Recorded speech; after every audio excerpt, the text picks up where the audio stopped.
வரஹ்மத்துல்லாஹி வ பரகாத்துஹு. அல்ஹம்துலில்லாஹி ரப்பில் ஆலமீன். அஸ்ஸலாத்து வஸ்ஸலாமு அலா சய்யிதினா முஹம்மதின் வ அலா ஆலிஹி வ ஸஹ்பிஹி அஜ்மஈன். அளவற்ற அருளாளனும் நிகரற்ற அன்புடையவனும் ஆகிய அல்லாஹ்வின் திருப்பெயரால் ஆரம்பம் செய்கிறேன். அவனுடைய சாந்தியும் சமாதானமும் நமது உயிரிலும் மேலான கண்மணி நாயகம் ஸல்லல்லாஹு அலைஹி வஸல்லம் அவர்களின் மீதும் அவர்களை பின்பற்றி வாழ்ந்த சத்திய சஹாபாக்கள், குறிப்பாக இங்கு அமர்ந்திருக்கும் நம் அனைவரின் மீதும் என்றென்றும் நிலவட்டுமாக. நான் இங்கு பேச வந்துள்ள தலைப்பு உம்மத்தை மறவாத உம்மி நபி.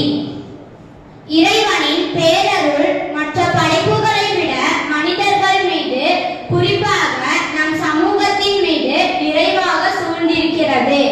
அதற்கான முக்கிய காரணங்களில் ஒன்று காருண்ய நபி ஸல்லல்லாஹு அலைஹி வஸல்லம் அவர்களால் தான் என்று கூறினால் மிகையாகாது. பிற சமுதாயத்தினரை விட நம்முடைய சமுதாயத்தினர் இறைவனாம் அல்லாஹ்விடம் மிக சிறப்பும் உயர்வும் பெற்றது. நபி பெருமானார் ஸல்லல்லாஹு அலைஹி வஸல்லம் அவர்களால் தான் என்று கூறினால் அது மிகையாகாது. இந்த சமுதாயம் உயர்வடைய வேண்டும் என்பதற்காக அண்ணல் நபி ஸல்லல்லாஹு அலைஹி வஸல்லம் அவர்கள் தன் உடல், பொருள் ஆகி அனைத்தையும் தியாகம் செய்துள்ளார்கள் என்பது வரலாறு கூறும் உண்மை செய்தியாகும். தன் வாழ்வில் முழு நேரமும் தன்னை நினைத்தும் தன் குடும்பத்தை நினைத்தும் கவலைப்படுவதை விட தன் சமூகத்தை நினைத்து கவலைப்பட்டதுதான் அதிகம். தன் சமூகத்தார் அனைவரும் இறை நம்பிக்கை கொள்ள வேண்டும். அவர்கள் அனைவரும் நரகில் இருந்து காப்பாற்றப்பட்டு சுவனம் நுழைய வேண்டும் என்பதுதான் நபி அவர்களின் மிக உயர்வான ஆசையாக இருந்தது. ஒரு சமயம் கண்மணி பெருமானார் ஸல்லல்லாஹு அலைஹி வஸல்லம் அவர்கள் தன் பேரர் ஹசன் ரலியல்லாஹு தஆலா அன்ஹு அவர்களுக்கு உதட்டிலும், இன்னொரு பேரர் ஹுசைன் ரலியல்லாஹு தஆலா அன்ஹு அவர்களுக்கு கழுத்திலும் முத்தமிட்டார்கள். உடனே ஃபாத்திமா ரலியல்லாஹு தஆலா அன்ஹா அவர்கள் நபி ஸல்லல்லாஹு அலைஹி வஸல்லம் அவர்களிடம் வந்து அதற்கான காரணத்தை கேட்டபோது நபி ஸல்லல்லாஹு அலைஹி வஸல்லம் அவர்கள் கூறினார்கள், இவர்கள் இருவரும் பெரியவர்களான பின்பு ஹசன் ரலியல்லாஹு தஆலா அன்ஹு அவர்கள் நஞ்சு ஊட்டப்பட்டு இறப்பார். இளையவரான ஹுசைன் ரலியல்லாஹு தஆலா அன்ஹு அவர்கள் போரில் கழுத்து வெட்டப்பட்டு இறப்பார்கள் என்று கூறினார்கள்.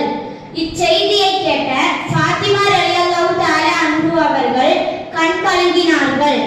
நாயகமே, ஒவ்வொரு இறை தூதருக்கும் அல்லாஹ் ஒரு விசேஷ பிரார்த்தனையை கொடுத்துள்ளான்.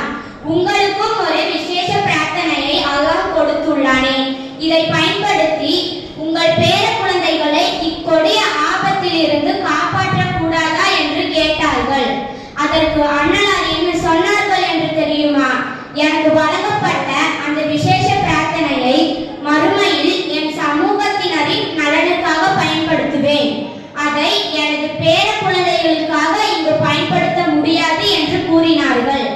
தன் குடும்பத்தினர் ஏதேனும் துன்பத்திலோ ஆபத்திலோ சிக்கிக்கொண்டால் உடனே அவர்களிடம் உள்ள பணபலம், படைபலம், ஆட்சி பலம், அதிகார பலம் போன்றவற்றை பயன்படுத்தி அதிலிருந்து அவர்களை விடுவிப்பதற்கு வழி தேடுவோரை தான் இவ்வுலகம் கண்டிருக்கிறது. ஆனால் தனக்கு கொடுக்கப்பட்ட விசேஷ உரிமையை கூட தன் சமூகத்தினரின் நலனுக்காக பயன்படுத்துவேன், தனது குடும்பத்தின் நலனுக்காக கூட பயன்படுத்த மாட்டேன் என்று வைத்த அண்ணல் நபி ஸல்லல்லாஹு அலைஹி வஸல்லம் அவர்களை போன்று சமூகத்தின் மீது அக்கறை கொண்ட தலைவரை இவ்வுலகம் கண்டதில்லை, இனிமேல் காணப்போவதும் இல்லை. சிறந்த தலைவருக்கு இது முன்மாதிரியாகும். எனவே இப்படிப்பட்ட நபியை நேசிக்கும் பாக்கியத்தை அல்லாஹ் நமக்கு தருவானாக. ஆமீன். அஸ்ஸலாமு அலைக்கும்.